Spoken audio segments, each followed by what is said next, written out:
Hello प्रवीणियंस, तो कैसे हो? मेरा नाम है प्रवीण गौतम और स्वागत है आपका अपने इस बेहतरीन से यूट्यूब चैनल प्रवीण क्लास। ठीक है, तो जंग अभी बाकी है ना। ठीक है, जब तक तोड़ेंगे नहीं तब तक छोड़ेंगे नहीं। देखो एक बताऊँ, ठीक है, जो पढ़ने वाला बच्चा ना उसके लिए एक दिन काफ़ी है, जो ना पढ़ने वाला है उसके लिए 100 साल भी कम पड़ जाए। ठीक है, तो जितना समय है उसको यूज़ करते हैं, फोकस के साथ पढ़ाई करते हैं। तो आज मैं ये बातें नहीं बताऊंगा कि कितना इंपॉर्टेंट है, आप ये देख लेंगे तो आपके एग्जाम में आ ही जाएगा। ठीक है, ये सब बकवास की बातें हैं। ठीक है, जो पढ़ा रहा हूँ आराम से देख लो, सब कुछ आएगा, एक भी प्रश्न गलत करके नहीं आओगे।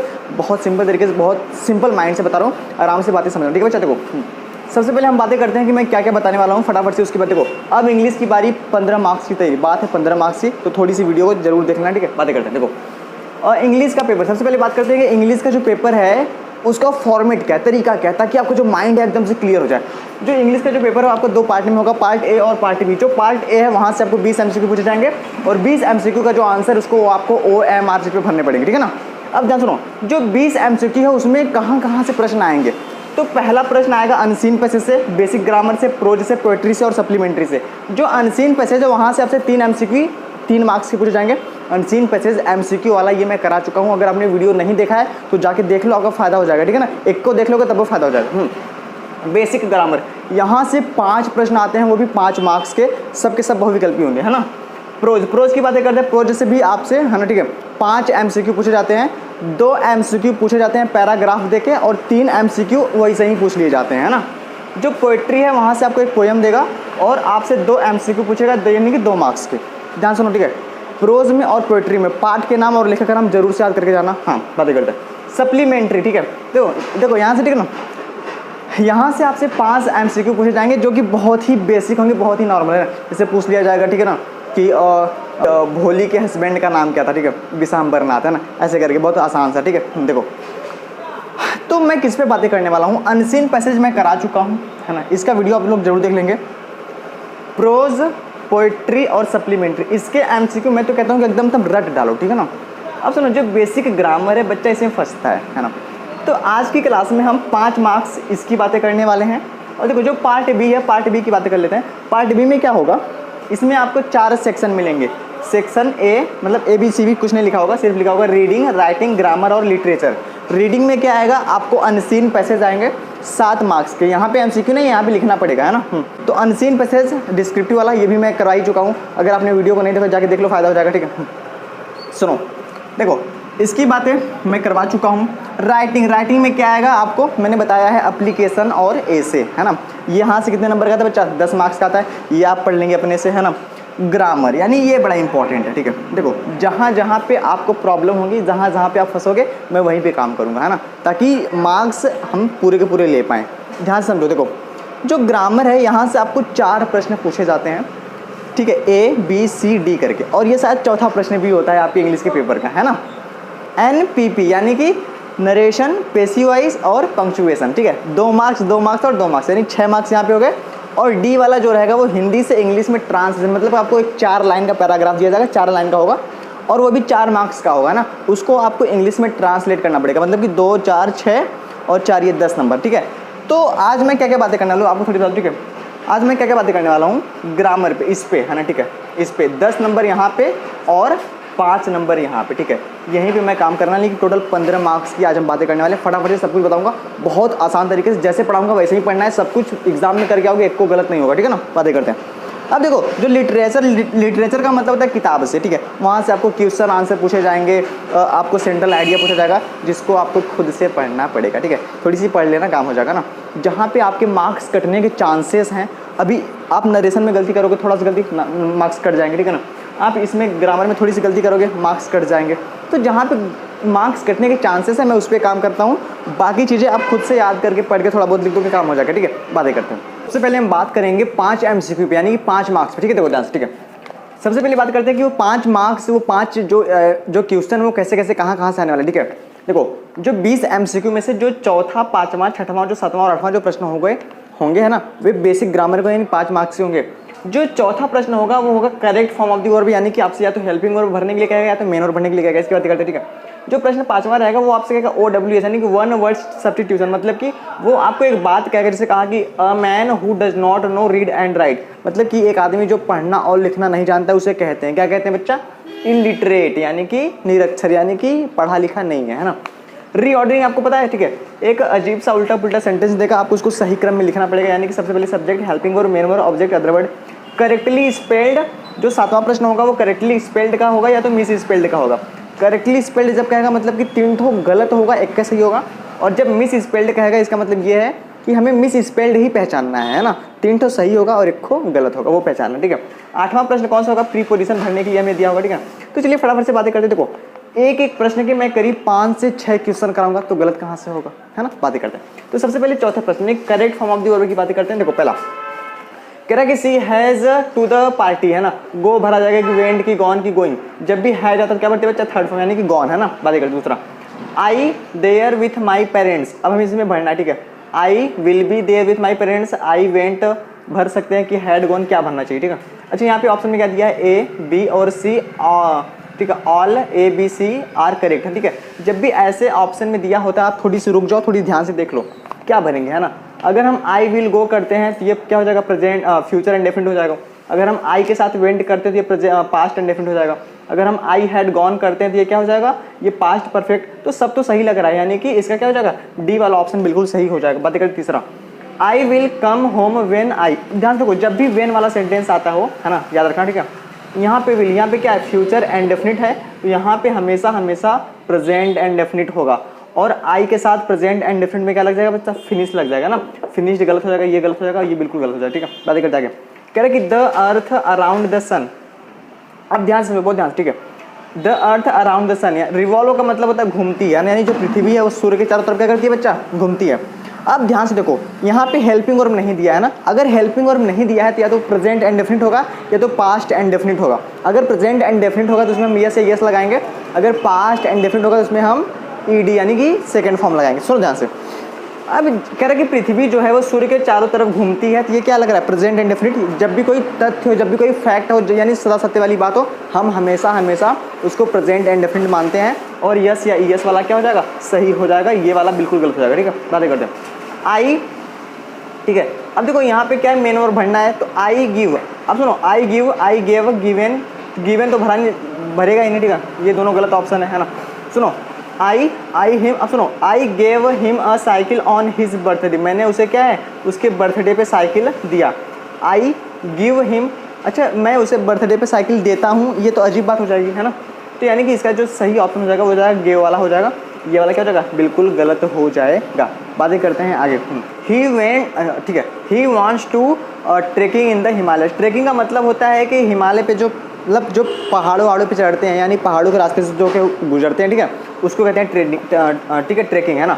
ही वांट्स टू, ध्यान सुनो, अब ही वांट्स वो चाहता है, जब भी एक मेन वर्ब आ चुका है दूसरी मेन वर्ब चाहिए तो हम टू लगा के मेन वर्ब की फर्स्ट फॉर्म भरते हैं, यानी कि गो वाला ऑप्शन क्या जगह बिल्कुल सही जगह। बात करते हैं सातवां, कह रहा है कि I working all afternoon and, ये थोड़ा इंपॉर्टेंट प्रश्न है, इसको ध्यान से देखो, आई, है ना, working all afternoon and have just finished the assignment, है ना।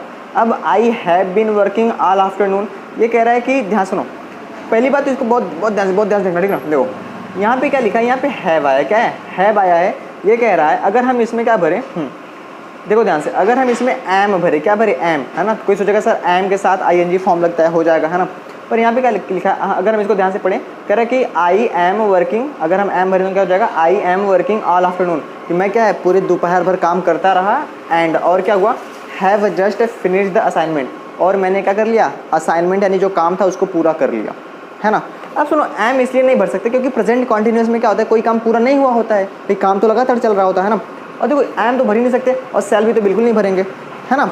ये कह रहा है कि मैं पूरी दोपहर भर काम करता रहा और मैंने क्या करा, काम को भी खत्म कर दिया, है ना, जस्ट अभी भी खत्म करा, जस्ट यहाँ पे शब्द आया ना, जस्ट, है ना। तो जब भी जस्ट शब्द आए तो समझ जाना कि वह क्या है, प्रेजेंट में है। अब प्रेजेंट का कोई सा भी हो सकता है, present indefinite, present continuous, present perfect, ठीक है ना, कॉन्टिन्यूस। तो इसका मतलब ये है कि हैड बीन तो पक्का नहीं भरा था क्योंकि पास्ट में आता है, इसका ए वाला ऑप्शन क्या हो जाएगा, बिल्कुल सही हो जाएगा, ठीक है। एक प्रश्न छूट रहा है, ठीक है, वो मैं लिख नहीं पाया क्योंकि जगह बचा नहीं। एक प्रश्न है, फटाफट से इसको देखते हैं थोड़ी सी, है ना। हाँ, हमें क्या लिखा, कह रहे कि रोहन, है ना, ठीक है, the movie before he read the review, यानी कि रोहन, यहाँ पे देखो ऑप्शन में क्या लिखा, वॉच, यानी कि रोहन ने क्या करता है, मूवी वो देखता है बिफोर, है ना, before he read the review, यानी कि बिना उसका रिव्यू पढ़े, है ना, ठीक है, यानी कि रिव्यू पढ़ने से पहले उसने क्या करा, मूवी देख लिया, है ना, ऐसी कुछ कहानी है। जब भी बिफोर आता है तो यानी वो होता है पास्ट परफेक्ट का, तो ध्यान रखना है ना, ठीक है। अगर इधर पे क्या है, अगर इधर पे प्रेजेंट एंड डेफिनिट में है तो यहाँ पे क्या रहेगा, यहाँ पे पास्ट परफेक्ट रहेगा, यानी कि हैड वॉच्ड वाला क्या हो जाएगा, बिल्कुल सही हो जाएगा। बाकी सबके सब क्या हो जाएंगे, गलत हो जाएंगे ना। बात करते हैं आगे।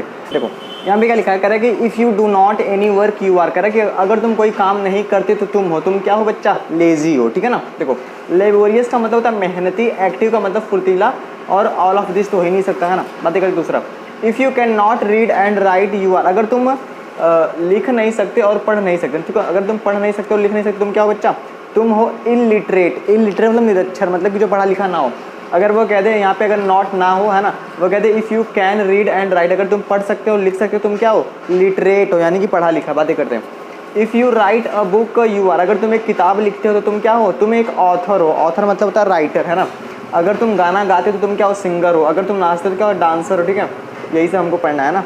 चौथा, if you want to know about a new things you are, अगर if you want to know, अगर तुम जानना चाहते हो अबाउट न्यू थिंग, यानी नई नई चीज़ों के बारे में तुम क्या हो, तुम हो क्यूरियस। क्यूरियस का मतलब होता है जिज्ञासु, है ना, ठीक है। जो नई नई चीज़ों को जानना, मतलब जिसको नई नई चीज़ों को जानना बहुत अच्छा लगता है ना। बातें करते हैं आगे।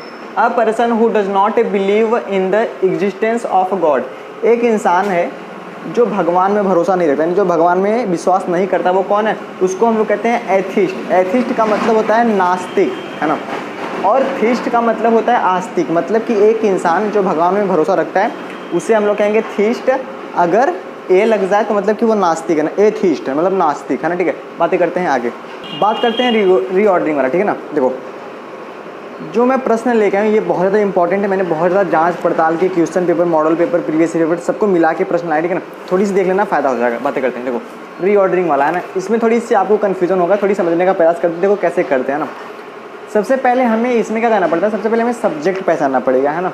तो जो सब्जेक्ट होगा वो लगेगा भी कि वो सब्जेक्ट है। जैसे फ्रॉम सब्जेक्ट नहीं हो सकता ना, यहाँ पे गॉड, गॉड मतलब क्या होता है, भगवान। या तो सब्जेक्ट ये हो सकता है प्रीसियस, मतलब होता है बहुमूल्य, या तो लाइफ हो सकता है ना, ठीक है। और तो कुछ नहीं हो सकता सब्जेक्ट, है ना। तो हम थोड़ी सी दिमाग लगाएंगे, हम लिखेंगे, है ना।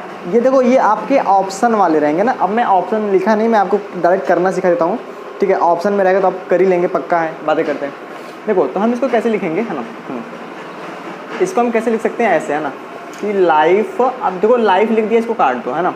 हमें इसके बाद क्या चाहिए, हेल्पिंग। लाइफ इज़, है ना, लाइफ है, यानी कि लाइफ है क्या है, is a precious, a precious यानी कि बहुमूल्य। लाइफ इज़ ए प्रीसियस यानी कि लाइफ है बहुमूल्य, क्या, गिफ्ट, है ना। Life is a precious gift यानी कि बहुमूल्य गिफ्ट है ना, ठीक है। टू अस यानी कि हमें, है ना, टू अस यानी हमें, फ्रॉम गॉड, फ्रॉम गॉड मतलब कि life is a precious gift यानी कि जो जीवन है वो क्या है, बहुमूल्य उपहार है, टू अस हमें, यानी कि फ्रॉम गॉड यानी कि भगवान से, है ना। ऐसे करके थोड़ी दिमाग लगाएंगे और आप कर ले जाएंगे, ठीक है बच्चा। आगे बातें करते हैं। ये आपका बहुविकल्पी में रहेगा, आप आराम से कर पाएंगे। द रोड ऑफ, इसको देखते हैं कैसे होगा। देखो ठीक है, अच्छा हमें सब्जेक्ट साफ साफ दिख गया, यहाँ पे क्या लिखेंगे, वी, है ना। इसके बाद हेल्पिंग वर्ब चाहिए, है ना। तो हेल्पिंग वर्ब चाहे मॉडल वर्ब चाहे मेन वर्ब, उसको लिख लेंगे वी मस्ट, है ना। इसके बाद क्या चाहिए, मेन वर्ब, वी मस्ट ओबे। ओबे मतलब पालन करना, वी मस्ट ओबे। ओबे हमें पालन करना चाहिए किसका, the rules of the road, the rules of the road. ऐसे करेंगे ना। बातें करते हैं आगे। Storm clouds the seen were dark before, है ना। ये थोड़ा अजीब सा है ना, करते हैं देखते हैं, है ना। अब देखो ये तो सब्जेक्ट नहीं हो सकता, सीन सब्जेक्ट नहीं हो सकता, ये सब्जेक्ट नहीं हो सकता, है ना। डार्क बिफोर, अब देखो वेयर आया है तो जो सब्जेक्ट होगा पक्का पक्का होगा कि वह क्या होगा, प्लूरल यानी कि बहुवचन होगा, ठीक है ना। यानी कि प्लूरल होगा यानी कि बहुवचन, है ना। बातें करते हैं। तो हमें क्या लगा कि क्लाउड्स, है ना।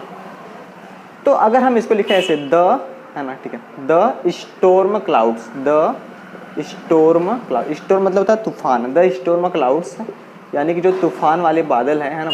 अब इसके बाद क्या लगाएंगे, वेयर, है ना, सीन यानी कि देखे गए, है ना। The storm clouds were seen, है ना, बिफोर डार्क, क्या लिख देंगे, बिफोर डार्क, है ना। देखो अब मैं तो ये कर ले पा रहा हूँ क्योंकि मैंने प्रैक्टिस करी है, आप भी थोड़ी सी बातों को समझेंगे और आप भी कर लेंगे, है ना। लिखा है कि द स्टॉर्म क्लाउड्स यानी जो तूफानी बादल है, वेयर सीन देखे गए, बिफोर डार्क यानी अंधेरा होने से पहले।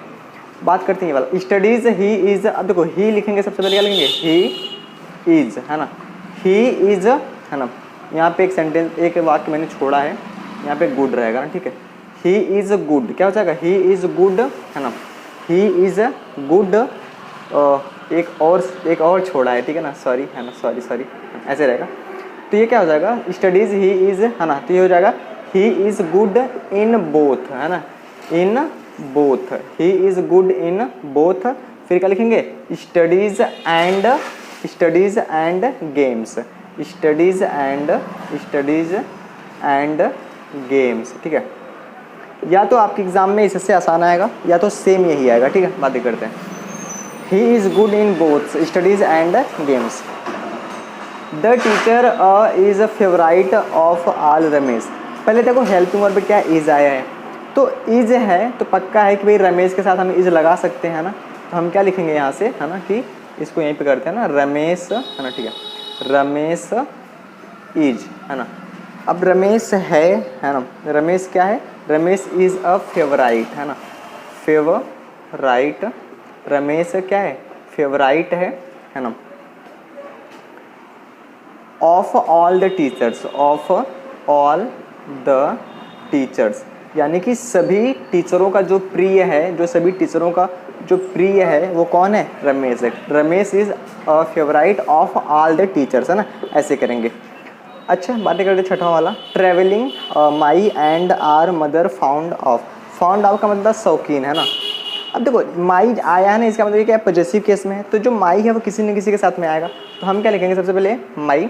अब देखो फादर एंड मदर दोनों आया है, तो सबसे पहले हम लिखेंगे फादर, माई फादर, है ना, एंड मदर, है ना, माई फादर एंड मदर।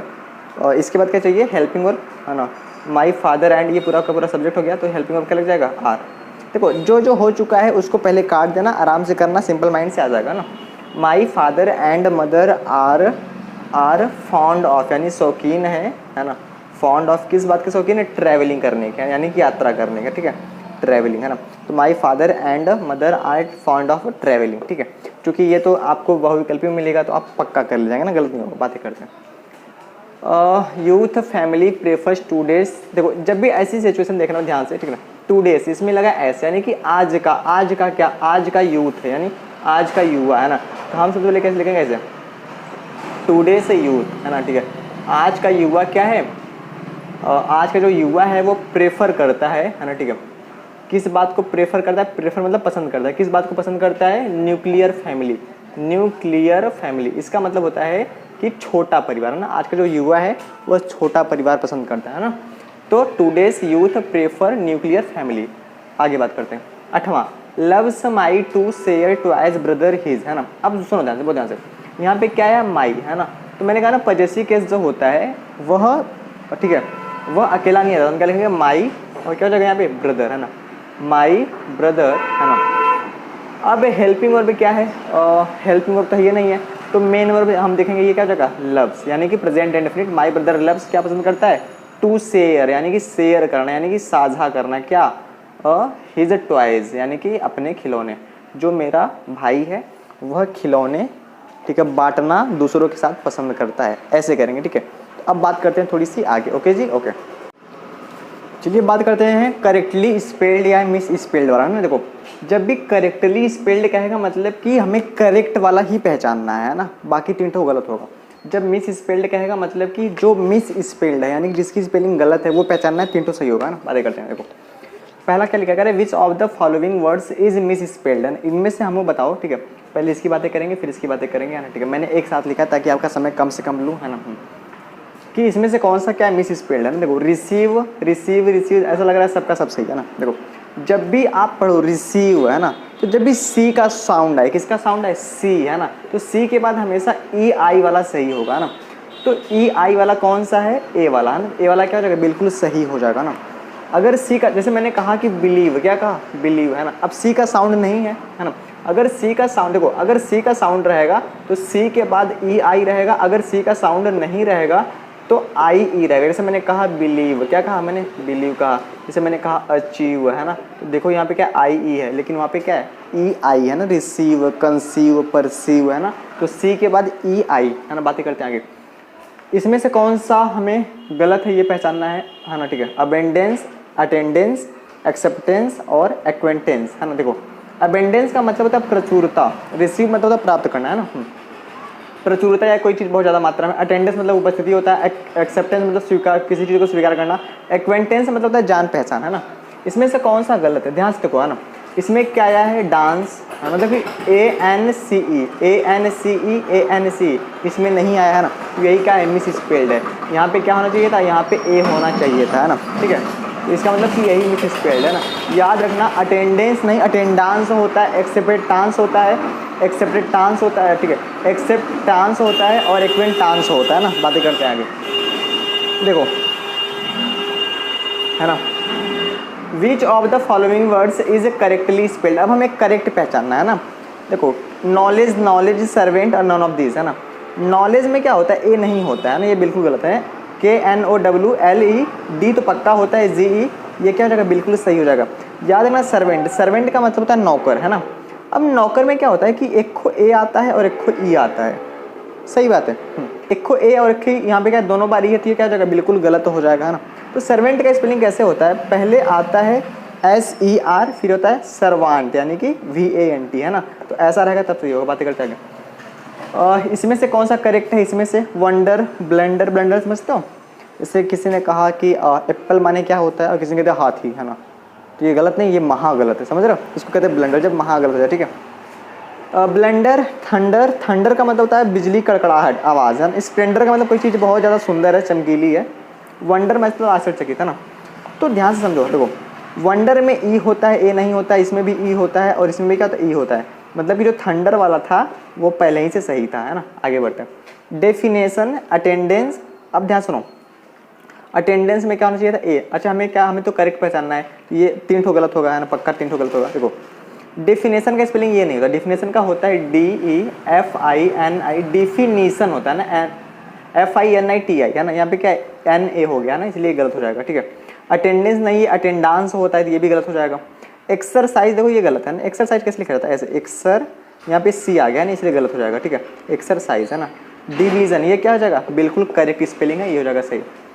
देखो जब भी बेनिफिट, बेनिफिट का मतलब लाभ है ना। देखो जब भी बेनिफिट आता है तो इसको हम कैसे पहचानते हैं, ठीक है। कहीं पर भी अगर ऐसी शक्ल हो ना, बेनी, ऐसे बेनी करके ना, बेनी करके, ठीक है, उस ऑप्शन को पहले ही काट देना, ठीक है। ये दोनों क्या हो जाएंगे, गलत हो जाएंगे, है ना। ऐसे होता है ना, बेने, ऐसे ऐसे करके होता है और उसमें होता है डबल F, है ना। सॉरी डबल F नहीं होता, डबल T होता है ना। तो ये वाला क्या हो जाएगा, बिल्कुल सही हो जाएगा और ये भी क्या हो जाएगा, गलत, है ना। बातें करते हैं एफिडेविट। एफिडेविट का मतलब कोई जैसे पहचान, कोई प्रमाण, है ना। तो एफिडेविट में कैसे पता करेंगे कौन सा सही है, जिसमें देवी करके आएगा ना, देवी, समझ रहे हो, जिसमें देवी करके आएगा वो तीनों के तीनों गलत होंगे ना। एफिडाविट होता है, क्या होता है, एफिडाविट, है ना। ये क्या हो जाएगा, डी वाला बिल्कुल से, एक बहुत एक, ठीक है, डी वाला बिल्कुल से हो जाएगा। एक बड़ा फेमस क्वेश्चन है कमिटी, है ना। कमिटी का मतलब था समिति, है ना, ठीक है। अब इसमें ये वर्ड बहुत ज़्यादा कई बार पूछा जाता है ना। इसमें क्या होता है, डबल M होता है, डबल T होता है, डबल E होता है, जिसमें हो वही सही होगा। Double M, double T, double E। Shakespeare, SHEKSPEAR, ठीक है, पियर, है ना, ऐसे शेक्सपियर, ठीक है। तो बातें करते हैं आगे, ओके जी, ओके, ठीक है। तो बात करते हैं, देखो प्रीपोजिशन लाइन, इसमें क्या लिखा गया है, पहला पढ़ते हैं, ठीक है ना। करके ही jumped the well to save the drowning girl. Drowning का मतलब डूब रही लड़की, है ना, ठीक है। वह कूद गया कहाँ, वेल मतलब कुएं में लड़की को बचाने के लिए। जब भी कोई किसी एक अवस्था से दूसरी अवस्था में जाता है, यानी जंप करके कूदता है, तो उसमें हमेशा हमेशा हम क्या लगाते हैं, बच्चा इंटू लगाते हैं, ठीक है। जैसे कोई मेढक कुएं में कूद गया, ठीक है, तो हमेशा हमेशा कोई नदी में कूद गया, हमें क्या लगाते हैं, बच्चा इंटू लगाते हैं ना। बातें करते हैं आगे। It has been raining morning, है ना, फ्रॉम सिंस फॉर, करके it has been raining since morning, क्या रहेगा बच्चा, सिंस मॉर्निंग, क्योंकि जब भी हम बात करते हैं, देखो मॉर्निंग यानी निश्चित समय, है ना, ठीक है। इट हैज़ बिन रेनिंग यानी कि बारिश हो रही है सुबह से, है ना, ठीक है। मतलब कितने घंटे, सॉरी नहीं बता, ठीक है। जब ये ना पता हो कि कब से यानी कितना समय हो चुका है, तो हम हमेशा सिंस लगाते हैं ना, तो ये हो जाएगा सिंस, इसका सही। बातें करते हैं आगे। व्हाट इज़ द टाइम, जब भी ऐसे कोई सवाल आते हैं व्हाट इज़ द टाइम, तो हम लगाते हैं बाई योर वॉच, ठीक है। What is the time by your watch. He is eager, अब देखो यहाँ पे क्या लगा, टू, क्यों, क्योंकि वह आतुर है जानने को अपना रिजल्ट, है ना। ईगर मतलब था आतुर, सब बहुत ध्यान देखो। अब चूंकि एक मेन वर्ब यूज हो चुका है, दूसरा मेन वर्ब यूज करने के लिए हम क्या लगाते हैं, टू लगाते हैं ना। He is suffering from fever, जब भी सफरिंग आता है सफरिंग के साथ फ्रॉम लगाते हैं। She puts the pen on her pocket, sorry into her pockets. क्या रहेगा? Into her pockets. जब भी जेब में हम सिक्का रख रहे हैं, पेन रख रहे हैं, कुछ भी रख रहे हैं ना, तो हम हमेशा इनटू लगाते हैं ना, ठीक है ना। बातें करते हैं आगे। जैसे मैंने कहा कि he comes in the room की इनटू द रूम, तो क्या हो जाएगा? इनटू द रूम, क्योंकि वो बाहर से क्या है अंदर है, तो इनटू लगाते हैं ना, इनटू वाला इंपॉर्टेंट है। सीता इज टेकिंग रेस्ट, है ना, इसका मैंने ऑप्शन नहीं लिखा है ना। इन अ टॉल ट्री, है ना, अंडर अ टॉल ट्री, है ना। तो सीता इज टेकिंग रेस्ट क्या हो जाएगा? अंडर अ टॉल ट्री, यानी कि एक बड़े से पेड़ के नीचे जो सीता है वो क्या कर रही है? रेस्ट कर रही है ना। बात करते हैं आगे।